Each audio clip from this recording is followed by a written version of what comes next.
है हो ना? Yes sir. हाँ, लिख कर भेजे भी थे। आज हम पढ़ाएंगे विसर्ग संधि।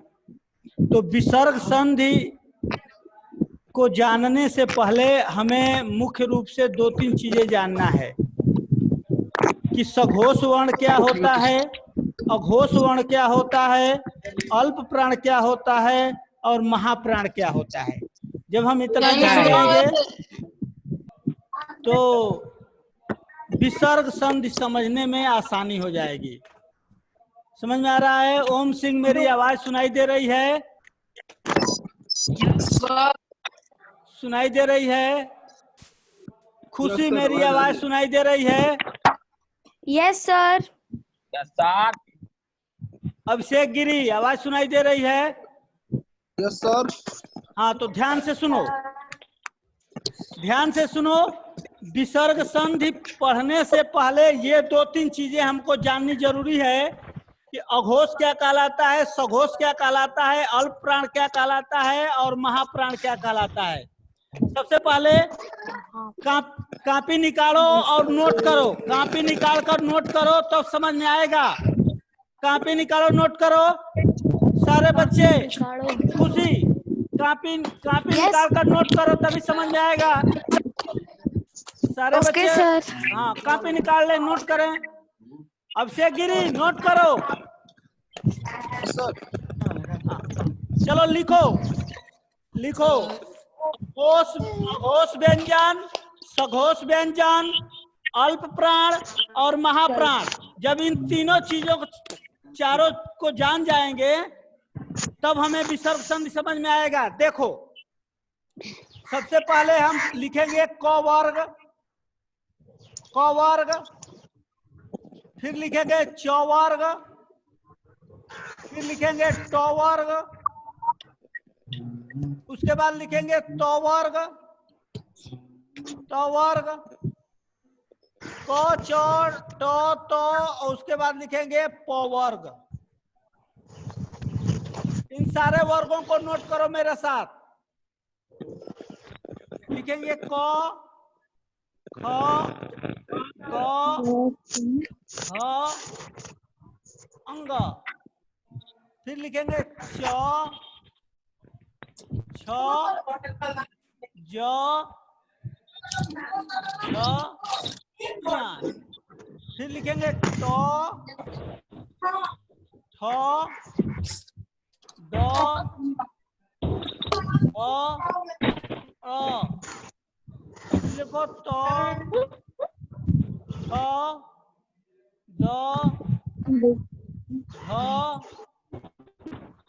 न, फिर लिखो प, फ, ब, भ और म।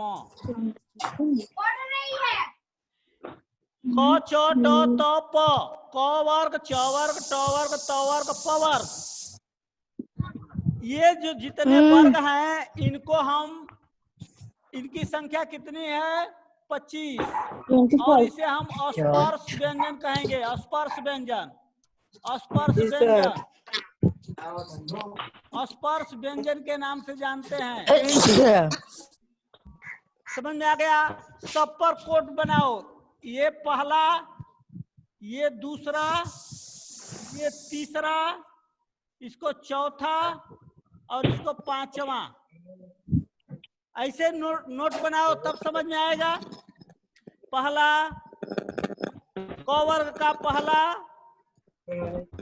ये दूसरा, ये तीसरा, ये चौथा, ये पांचवा। बना लिए? Yes sir.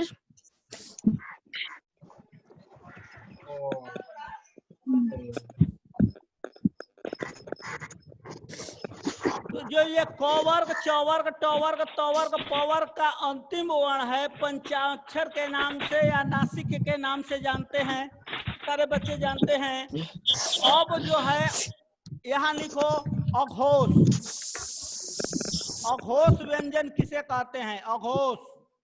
कौन कौन से ऐसे व्यंजन हैं जिसे हम अघोष के नाम से जानते हैं? देखो, खूब आसान है, बस ध्यान से सुनना है, नोट कर लेना है, याद हो जाएगा।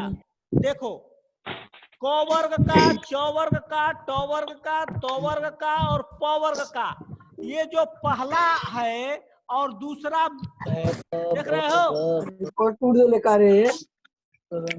ध्यान दें, क वर्ग, च वर्ग, ट वर्ग, त वर्ग, प वर्ग का पहला और दूसरा, क वर्ग, ध्यान दें, क वर्ग, च वर्ग, ट वर्ग, त वर्ग, प वर्ग का पहला और दूसरा, यानी क और ख, च और छ, ट और ठ, त और थ, प और थ, प और थ। इसे हम अघोष व्यंजन कहते हैं, यानी पहले को और दूसरे को अघोष व्यंजन कहते हैं। और इसमें क्या जोड़ना है, मात्र 3 वर्ण और जोड़ने हैं, तालवी स, मूर्धन्य स और डांटी स। समझ में आ गया? पहला, दूसरा, तालवी स, मूर्धन्य स और डांटी स को हम अघोष व्यंजन कहते हैं। ध्यान दो। मुस्कान, मेरी आवाज सुनाई दे रही है?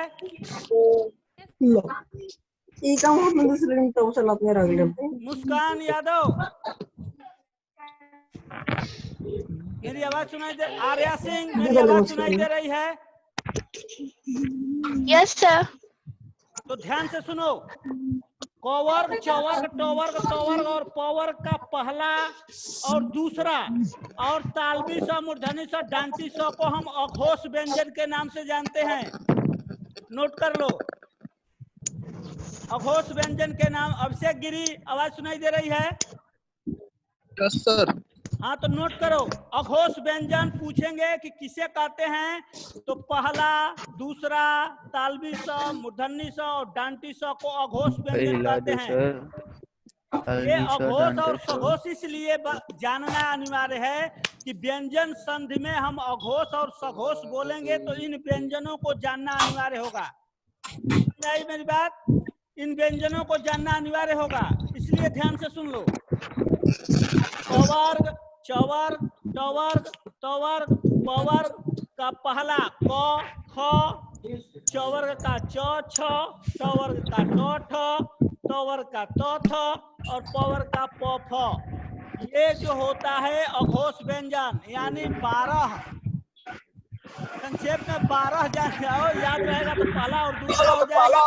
और तालवी स, मूर्धन्य स और डांटी स को हम क्या कहते हैं, अघोष व्यंजन अघोष कहते हैं। व्यंजन। अब देखो सघोष व्यंजन, सघोष व्यंजन को हम कैसे पहचानेंगे, सघोष व्यंजन को हम कैसे पहचानेंगे, तो वर्ग का तीसरा, चौथा और पांचवा, वर्ग का तीसरा, चौथा और पांचवा जो भी वर्ण होता है वह सघोष व्यंजन कहलाता है। क वर्ग का, च वर्ग का, ट वर्ग का, त वर्ग का, प वर्ग का तीसरा, चौथा और पांचवा। नोट करो मेरे साथ,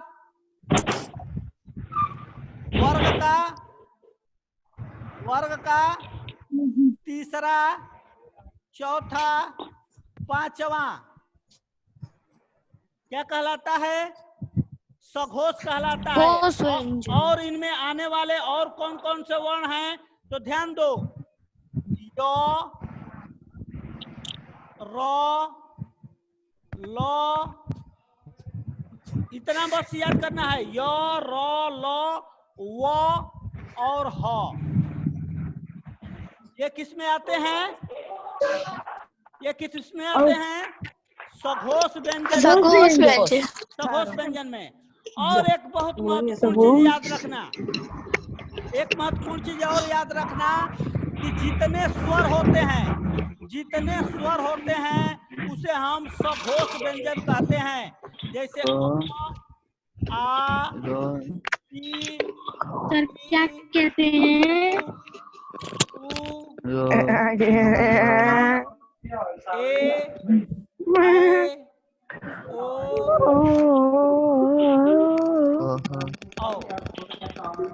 ध्यान दो, ये सारे सघोष व्यंजन में आते हैं, ये सारे सघोष व्यंजन में आते हैं।